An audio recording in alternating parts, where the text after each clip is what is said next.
আল্লাহ আল্লাহ রাসূলের তরিকাকে ছেড়ে দিবে। এভাবে সে তার ঈমান থেকে বের হয়ে যাবে, কাফেরের কাতারে গিয়ে দাঁড়াবে। নাউযুবিল্লাহি মিন যালিক। আমার ভাই, আমার বন্ধু, তো অসুস্থ হলে যেভাবে সুস্থতার কামনা করি, অন্তরের অন্তরস্থল থেকে আহজারি আহফুগা করি, তার জন্য দৌড়ঝাঁপ করি, ফিকির করি, চেষ্টা করি সম্পূর্ণ সুস্থতার জন্য। কোন রকমের অবহেলাকে আমি আশ্রয় দেই না, আশ্রয় দেওয়াকে পছন্দ করি না। আমার পরকাল এর থেকে দামি না সস্তা? দামি না? সেজন্য আমার ফিকির করা দরকার, আল্লাহর কাছে কান্নাকাটি করা দরকার, আল্লাহর কাছে চাওয়া দরকার। আমার মুসলমান ভাইয়েরা, আপনারা এতজন মুসলমান ভাইয়েরা অত্র এলাকার এখানে জমা হয়েছেন, আমি জানি না কার দিলে কি আছে, আমি জানি না আপনারা কোন মতের, কোন চিন্তা চেতনার, কেমন ফিকির আপনারা দিলের ভিতরে রাখেন।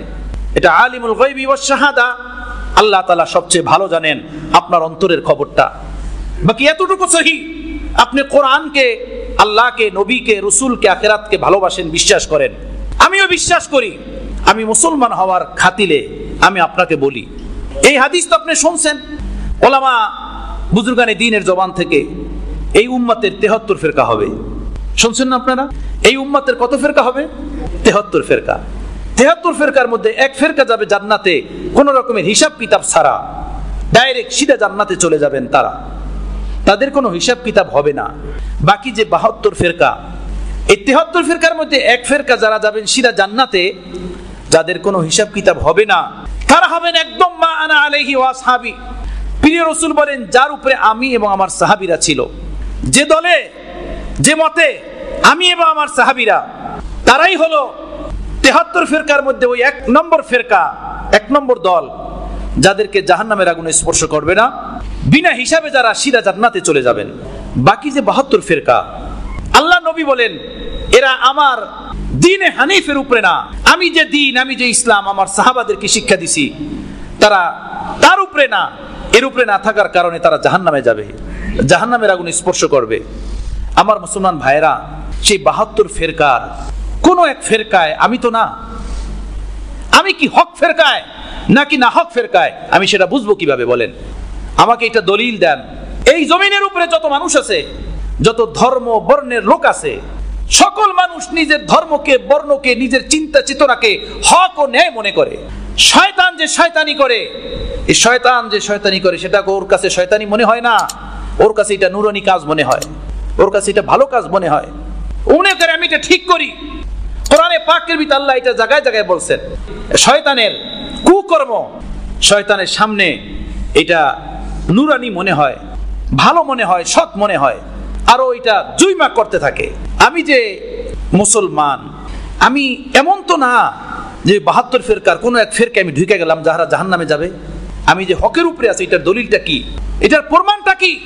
একটা ইহুদি ও বলে আমরা হক, একটা খ্রিস্টান ও বলে আমরা হক, হিন্দু সেও মনে করে আমার ধর্ম হক। আমার বন্ধু, আমরা তো মুসলমান, আমরা মনে করি আমরা হক। এরপরে এই মুসলমানদের মধ্যে যে 72 ফিরকা, 72 ফিরকার প্রতিটা ফিরকার লোকেরাই মনে করে আমরা হক। কেউ এটা মনে করে না আমরা না হক, আমরা জাহান্নামী লোক, জাহান্নামের দলের লোক, কেউ এটা মনে করে না। কথা বুঝতেছেন তো? আমার বন্ধু, 72 ফিরকা তো গোমরা, 73 ফিরকার এক ফিরকা জান্নাতি, যাদের হকের ব্যাপারে আল্লাহ নবী বলে গেছেন যে যে পথে আমি এবং আমার সাহাবী। আমার কথাটা আপনারা বোঝার চেষ্টা করেন।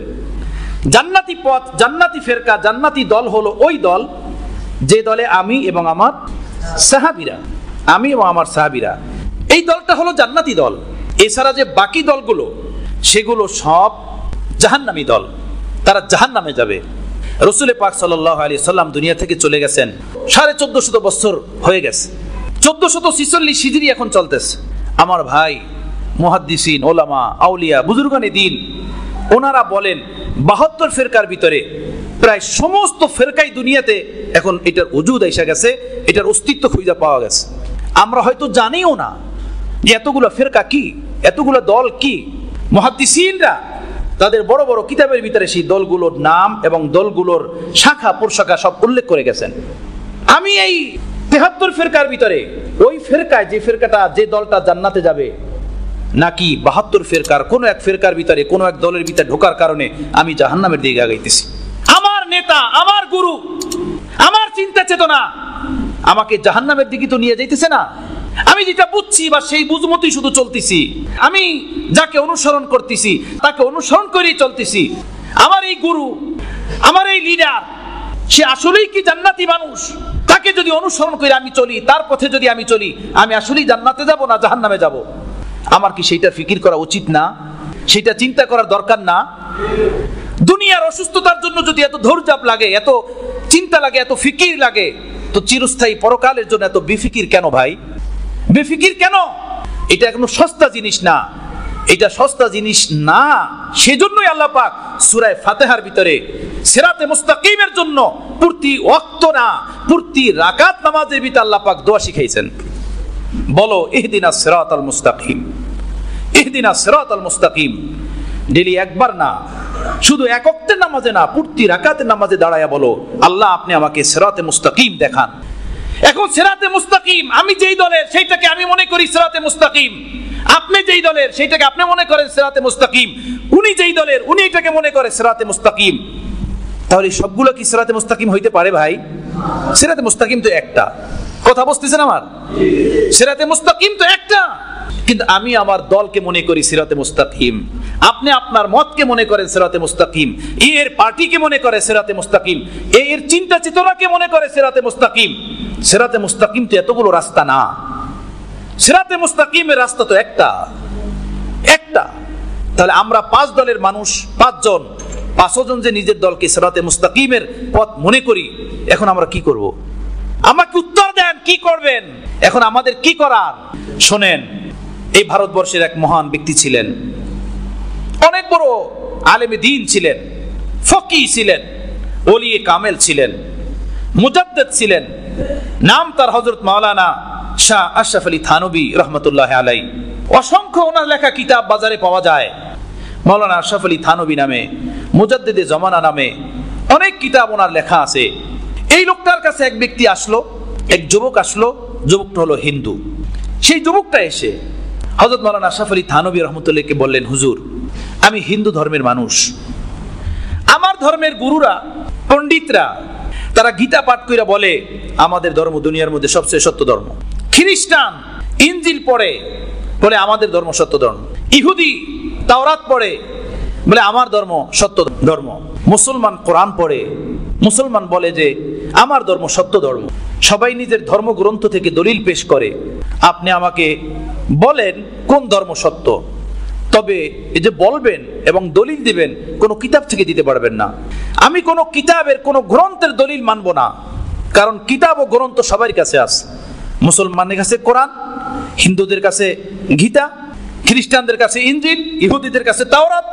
অতএব আপনি আমাকে কিতাব ছাড়া বুঝাবেন কোন ধর্ম সত্য, কোন ধর্ম হক। হযরত হাকিমুল উম্মাত থানভী রহমতুল্লাহ বলেন যে আজব, আমি চিন্তিত হইলাম, পেরেশান হইলাম যে আমি কি বুঝাবো। এমন তো বিষয় না যে আমি কোরআন থেকে হাদিস থেকে এখন দলিল দেবার সে মানবে। সে তো আগেই বলছে যে কোনো গ্রন্থ থেকে আমি দলিল চাই না, এটা আমি মানতে পারবো না। হযরত হাকিমুল উম্মাত বলেন, আমি আল্লাহর কাছে মনে মনে দোয়া, হে আল্লাহ, আপনি হেদায়েতের কোনো কথা দিলে ঢেলে দেন।